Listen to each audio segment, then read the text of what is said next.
Hello Nitin, hello' ভালে আছা তুমি? ভালে ভালে তোমাৰ কেনে চলিছে? এতিয়াও বেয়া পাই আছা? নাই নাই বেয়া পাই থকা নাই, খন্তেকীয়া জীৱন গতিকে কথাবোৰ পাহৰি আগুৱাই যাব খুজিছো। কথাবোৰ পাহৰি মানে সব কথা পাহৰিব নালাগেতো।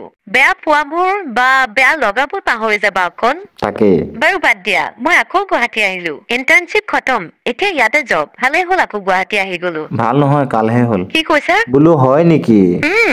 বাৰু ইমান দিনৰ মূৰত আহিছো, আজি মই ট্ৰিট দিম। তুমি থালি অৰ্ডাৰ কৰা। আৰু শুনা না, মই মানে যে জব জইন কৰিমহে, দৰমহা পালে ভালকে খুৱাম। আজি চিম্পল চিকেন থালিকে অৰ্ডাৰ কৰা। আৰু চিয়ৰ? ইয়া 100% চিয়ৰ। ঠিক আছে বাৰু। মহিমা ধৰিব নোৱাৰিও ৰাইজ, মহিমা ধৰিব নোৱাৰি। চানডে বুলি এনেও লেজি ফিল কৰি আছিলো, বোলো চান্সটো লৈ লওঁ। অৰ্ডাৰ কৰি দিলো এটা চিকেন থালি আৰু এটা কম্বো মানে জিৰা ৰাইচ আৰু চিকেন কাৰী। মনটো ভালো লাগি আছে, বহুত দিনৰ মূৰত মাতষাৰ শুনা পায়। আমি ল'ৰাবোৰ মৰম আকলোৱা যে, এষাৰ মিঠা মাত পেলে অন্তৰ গলি যায়।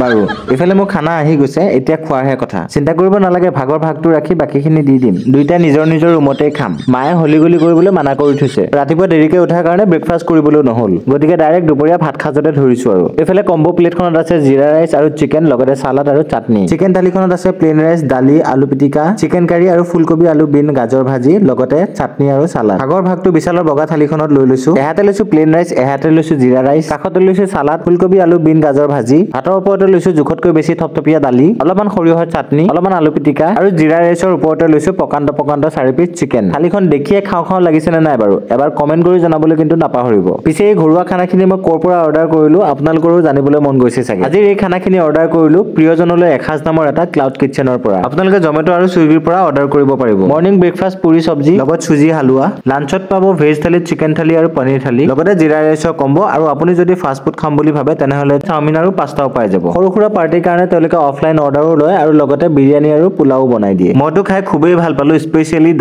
দালিটো ইমান বেছি ডাঠ আছিলে আৰু ইমান টেষ্টি আছিলে। লগতে ফুলকবি আলু বিন ভাজিটো মোৰ অল টাইম ফেভৰেট। অবিবাহিতা গাভৰু জহতে আজি দুপৰীয়া সাজ তেটো গুৰিলৈকে গিলিলো। এই সাজৰ ধাৰ কিমান দিনলৈ মাৰি থাকিব লাগিব সেই কথা ভাবি ভাবি টোপনি আহি গ'ল। সন্ধিয়া আকৌ ওলাই গলো, কিজানি ৰাতিৰ সাজটো ক'ৰবাত মেনেজ কৰিব পাৰোৱে নেকি। ভিন ভিন ঠাইত ৰৈ ভিন ভিন মানুহৰ লগত কথা পাতি বহুত চেষ্টাৰ ফলতো ব্যৰ্থ হৈ শেষত উপায় নাপাই জয়ানগৰৰ ফালে ৰাওনা হলো। অনিচ্ছাকৃতভাৱে 60 টকীয়া চিকেন ফ্ৰাইড ৰাইচ অৰ্ডাৰ কৰিলো। পিছে গাজৰ কেইপিচকে চিকেন বুলি ভাবি মনক সান্তনা দি উঠ আৰু জিভা পুৰাকে গৰমে গৰমে ভৰাই দিছো। আকৌ এটা দিন অথলে খেদাই অনাগত দিনবোৰ কুশলে যোৱাৰ আশাৰে আপোনালোকৰ পৰা মাগিছো বিদায়।